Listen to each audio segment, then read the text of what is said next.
This is the Axkid One 3. It was actually the first ISOfix car seat in the world that went up to 125 centimeters. It came out about 5 or 6 years ago now, and this is the latest version, the 3.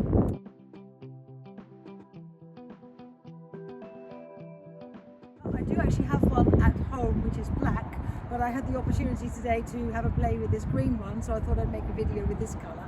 This is called Nordic Bloom Green. Now, I have previously done a video on the Axkid One where it took me 21 seconds to install it.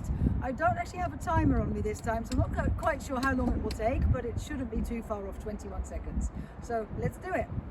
So this will add a little bit more time, so this doesn't count towards my 20 seconds, but I just wanted to show you the leg on the back, which needs to be swiveled out, which I can only do facing me here. But if I don't show you what it looks like, you don't know what I'm doing. So I'm now going to start my 21 seconds. So I fold out the leg, turn the seat rear facing, slide it back a little bit, just to give myself a bit more space here to lift the rebound bar.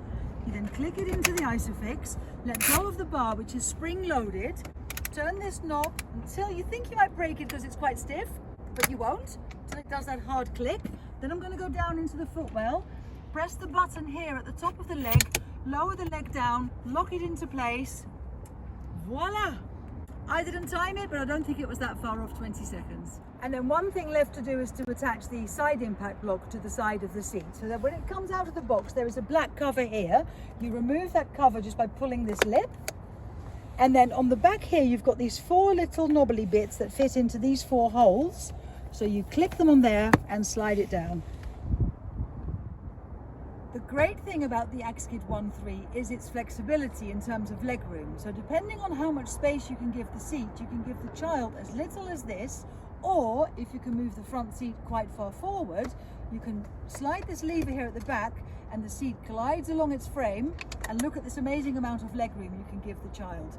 Say you have a front passenger who's a bit taller, you just very easily slide it in, move the front seat back, so it's very, very flexible in terms of space. Another really nice feature of the Axkid One is that you can adjust the recline while the seat is installed. So even if your child falls asleep, you can turn this knob and adjust the recline. When you recline it, it will take up a little bit more depth in the car, so you may then have to slide it forward a little bit to close the legroom gap, but it's just very, very flexible in terms of legroom and recline. This seat has an insert that allows you to use it for babies from 61 centimeters, roughly 6 months, until 105 centimeters. And the insert is adaptable. So as the child gets bigger and their arms get a bit wider, you can remove the side wings that just pop us on like this, and this side. And then a bigger child has a bit more room. And you can also extend the headrest up. So as they grow, the seat adapts, and then eventually you will take the insert out altogether, take it up even further, and then you can see how this seat would last a child who is 1.25 meters, which is actually on average 7 years old. And this car seat has 2 more great features. The first one is that there are magnets in the bottom of the chest pads that make them stick up to the bottom of the headrest. And that makes it much easier to get the child in without the straps disappearing behind their back.